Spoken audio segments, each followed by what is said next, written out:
Hey guys, good day and welcome back to the Inner Compass to Comfort. Today I have a very interesting discussion, and remember, I always like you to engage the comment section.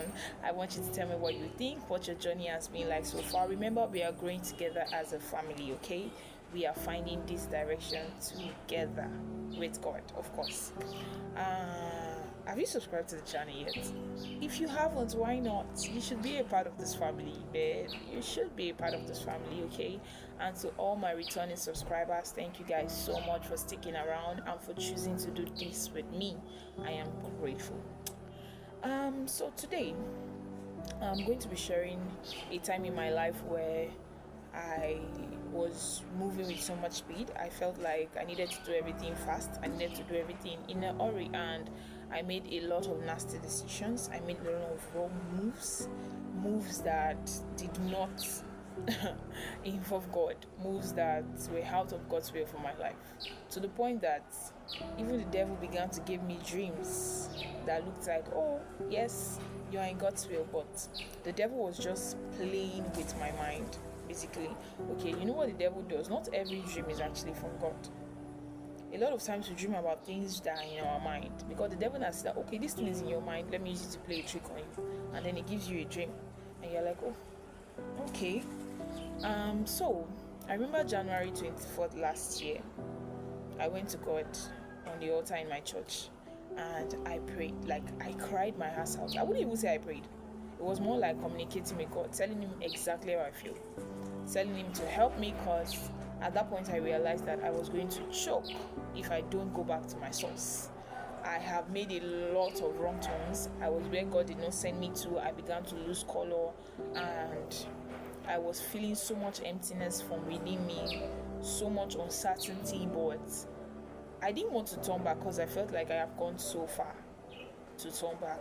But the beautiful thing is, see, my loves, you are never too far to turn back when you realize you are out of God's will. Always have that in your mind, okay?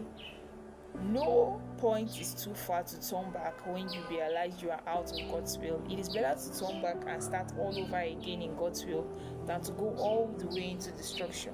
Yes. So God came through. He showed me mercy, and that was when I realized that I had said yes to things I wasn't ready for, and I just had to go like 1,000 steps backward to realign my steps, realign all my thoughts, realign my life to God's promises and God's will for my life. And for a fact, I can tell you today, this is our little secret, okay? Don't tell anyone. I'm in a much better place today by the grace of God. I might not be where I want to be, but I am in a place that is much better than where I am coming from or where I was. And it's almost a year already, because by 24th of this month, it's a year, and trust me, God has changed my life. God has turned my life around, and I am so grateful to God for it, okay?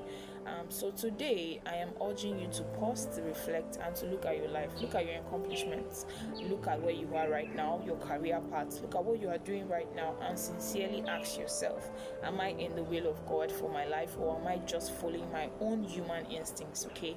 Because it is very important for us to have times where we reflect, times where we go back to our source, times where we ask God, God, this is where I am right now. Should I keep going, or should I pause? Should I go back? Am I in your will, or am I not? So, yes, basically, that's what I am urging us to do today. And remember to share your experiences on the comment section. Tell me about the time where you have made a wrong turn or made a wrong decision, and then you realized that you came back. Tell me about how you made a wrong move that cost you anything, or what did you learn? What have you learned so far from wrong directions? And just share your journey, okay? Remember, we are growing together. So if you don't share your journey, how do I learn? If I don't share my journey, how do you learn, right? So yes, guys, I'm going to see you guys in my next video, but before then, remember to stay safe, be good, and keep chilling in the Lord. See you guys.